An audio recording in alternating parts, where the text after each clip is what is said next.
ইউনূস আলাইহিস সালাতু ওয়াস সালামের নাম সবাই জানেন কি জানেন না? ইউনূস নবী মাছের পেটে 40টা দিন ছিলেন। জোরে বলেন কয় দিন? 40 দিন ইউনূস নবী মাছের পেটে ছিলেন। আর মাছের পেটে অবস্থায় তিনি জিকির করতেন, লা ইলাহা ইল্লা আনতা সুবহানাকা ইন্নী কুনতু মিনাজ জালিমিন। আমার সঙ্গে পড়েন, লা ইলাহা ইল্লা আনতা সুবহানাকা ইন্নী কুনতু মিনাজ জালিমিন। যখন ওয়েদার খারাপ হয়, আমরা ছোটকালে দেখেছি যখন ঘূর্ণিঝড় হতো, আপনার বিভিন্ন জোরে বৃষ্টি ঘূর্ণিঝড় যখন হতো, আমরা সকলেই পড়তাম লা ইলাহা ইল্লা আনতা সুবহানাকা ইন্নী কুনতু মিনাজ জালিমিন। কথা বলেন ঠিক কিনা? বিপদ আপদ আসলে দোয়া ইউনূস পড়ি।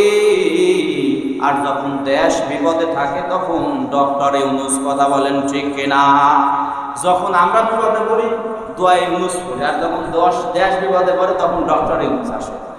তো যে কথা বলতেছিলাম, ইউনূস নবী যখন মাছের পেটে 40টা দিন ধরে এই দোয়া পড়লেন, লা ইলাহা ইল্লা আনতা সুবহানাকা ইন্নী কুনতু মিনাজ জালিমিন।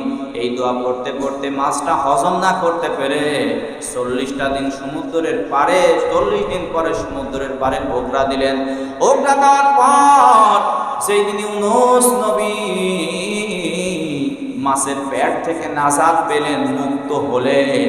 ওই দিনও ছিল 10ই মুহররম। সুবহানাল্লাহ। তাহলে ম্যাক্সিমাম বড় বড় ঘটনা, বড় বড় বিশেষ দিনগুলো এই 10ই মুহররম, আপনার 10ই মুহররমের দিন।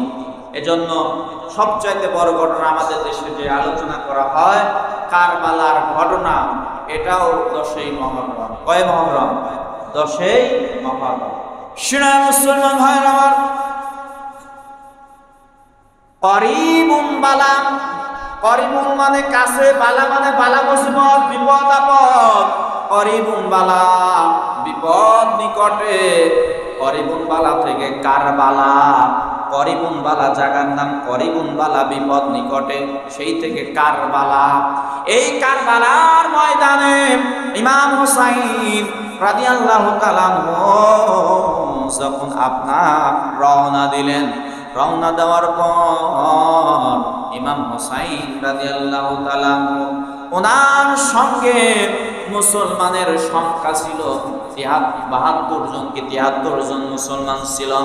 এই মুসলমান সবাই ছিল ইসলামের পক্ষে, এবং ইমাম হুসাইন রাদিয়াল্লাহু তাআলা আনহুকে নেত্রী হিসেবে, নেতা হিসেবে মেনে নিয়েছিলেন। তার পক্ষের মানুষ ছিলেন, তিনি যা বলতেন তাই শুনতেন। এমন তো অবস্থায় ইমাম হুসাইন রাদিয়াল্লাহু তাআলা আনহু যখন আপনার জিহাদ শুরু করে দিলেন, জিহাদ করতে করতে করতে করতে আপনার যোহরের আগ পর্যন্ত ম্যাক্সিমাম মানুষগুলা, মুজাহিদগুলা শহীদ হয়ে গেল। ইমাম হুসাইন রাদিয়াল্লাহু তাআলা আনহুর গায়ে অসংখ্য তীর মারলেন। মারার পর ইমাম হুসাইন ঘোড়ার থেকে পড়ে গেলেন। পড়ে যাওয়ার পর ইমাম হুসাইন রাদিয়াল্লাহু তাআলা আনহুকে আপনার গর্দান কেটে শহীদ করে দেওয়া হলো। শহীদ করার আগে ইমাম হুসাইনকে বলেছিল, ইমাম হুসাইন তুমি আমাদের সঙ্গে আপোষে আসো, আমাদের সঙ্গে বসো।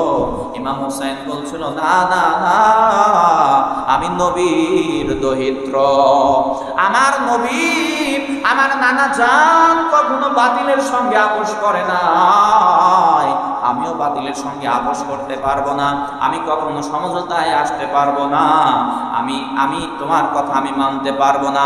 এই কথা ইমাম হুসাইন রাদিয়াল্লাহু তাআলা বলেছিল। ইমাম হুসাইন রাদিয়াল্লাহু তাআলা যখন শাহাদাতের পেয়ালা পান করলেন কারবালার ময়দানে, আপনার উম্মে সালামা রাদিয়াল্লাহু তাআলা আনহা এবার স্বপ্নে দেখলেন আমার আপনার নবীজি, আপনার ওই মদিনায় স্বপ্নে দেখলেন আমার আপনার নবীজির গায়ে ধুলাবালি, চেহারাটুকু মলিন হয়ে রয়েছে, উম্মে সালমা বললেন, ইয়া রাসূলুল্লাহ, ইয়া হাবিবাল্লাহ, আপনার চেহারায় দুঃখের ছাপ কেন? হয়তোবা আপনি কষ্ট পেয়েছেন, আপনার চেহারা মলিন কেন? আমার আপনার নবীজি ডাক দিয়া বলেন, উম্মে সালমা শোনো শোনো, আমার হোসাইন দুনিয়ার জমিনে নাই। আমার হোসাইন শাহাদাতের পেয়ালা পান করেছেন।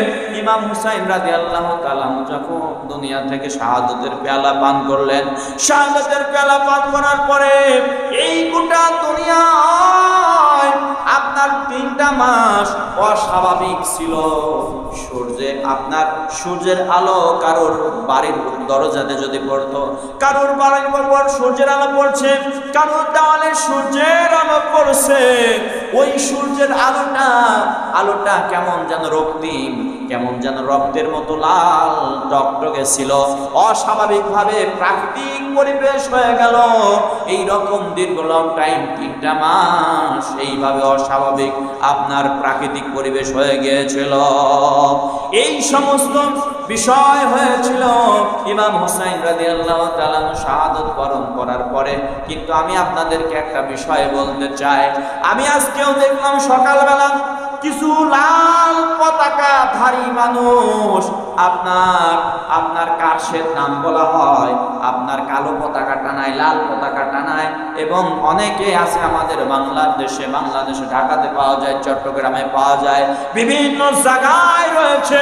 এই সমস্ত মানুষগুলা চাবুক নিয়ে আপনার পিঠের উপরে জামা কাপড় খুলে ফেলে পিঠের উপরে নিজের উপরে আঘাত করে এবং ভারী ভারী অস্ত্র দিয়ে আঘাত করে, তরবারি দিয়ে আঘাত করে, নিজের শরীরকে ক্ষতবিক্ষত করে দেয় আর বলে, হাই ইমাম, হাই হুসাইন, এইভাবে চিৎকার করে আর্তনাদ করে, আল্লাহর কসম করে বলেন, ওয়াল্লাহি তাআল্লাহি বিল্লাহি, এইগুলো হচ্ছে বেদাত, অপসংস্কৃতি, এগুলো হচ্ছে গুনাহের কাজ। এই রকম ভাবে শোক পালন করা, নিজের ক্ষতি করে শোক পালন করা ইসলাম সমর্থন করে না। শোনা মুসলমান ভাইরা, আমরা কিভাবে এটা পালন করতে পারি?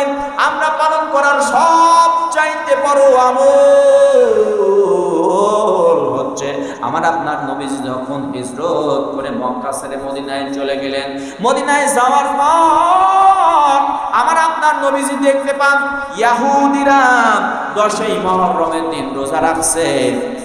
আমার আপনার নবীজি বললেন, তোমরা ইহুদি হওয়ার পরেও কেন রোজা রাখছো? এই 10 তারিখে, মুহররম মাসের 10 তারিখে তোমরা কেন রোজা রাখছো?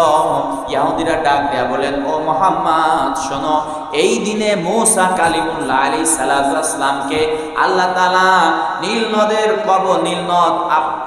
মুসা আলাইহিস সালামকে লোহিত সাগর থেকে আর ফেরাউনের কবল থেকে আল্লাহ তাআলা এই 10ই মুহররম নাজাত দিয়েছিলেন।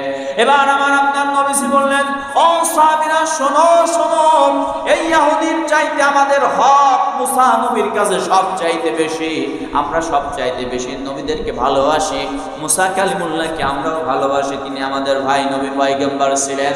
এবার আমার আপনার নবীজি সাহাবীদের বললেন, সাহাবীরা শোনো শোনো, আমি যদি আগামী বছরে বাঁচি তাহলে এই 10ই মুহররম আমি রোজা রাখবো এবং এর সঙ্গে আগের দিন অথবা পরের দিন এক্সট্রা যোগ করে রোজা রাখবো। সাহাবীদের অর্ডার দিয়ে দিলেন, সাহাবীরা তোমরা 10ই মুহররম রোজা রাখবা এবং ইহুদিদের বিরোধিতা করার জন্য আগের দিন একটা অথবা পরের দিন 2টা রোজা তোমরা রাখবা। এই জন্য আমি বলতে চাই, যারা ইমাম হুসাইনকে মহব্বত করেন, ভালোবাসেন, মুসা পয়গম্বরকে ভালোবাসেন, 10ই মুহররম পালন করতে চান, আপনার 1 নম্বর আমল হবে 10ই মুহররমের রোজা। কথা বলেন ঠিক কিনা? তাহলে 10ই মুহররম, আজকে 8ই মুহররম শুক্রবার, শনিবারে 9ই মুহররম, রবিবারে 10ই মুহররম।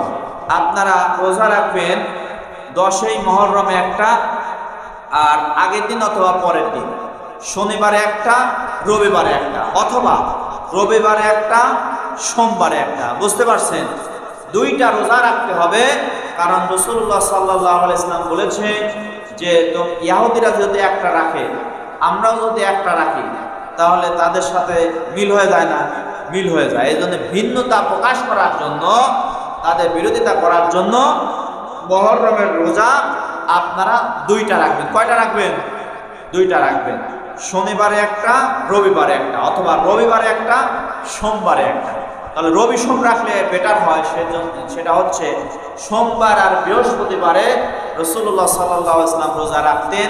যদি রবি সোম রাখি তাহলে আমাদের সুন্নত আর একটা আদায় হয়ে যায়। এজন্য আমরা 2টা রোজা রাখবো। আল্লাহ পাক আমাদেরকে এই আশুরার রোজা রাখার তৌফিক দান করুক, সকলে বলে আমিন। এবং এই রোজার ফজিলত হচ্ছে রমজানের রোজার পরে সবচাইতে সওয়াবের রোজা, ফজিলতের রোজা হচ্ছে এই আশুরা রোজা। কিসের রোজা? আশুরা রোজা। আর একটা ফজিলত সেটা হচ্ছে যে আশুরা রোজা যে রাখবে, আল্লাহ তাআলা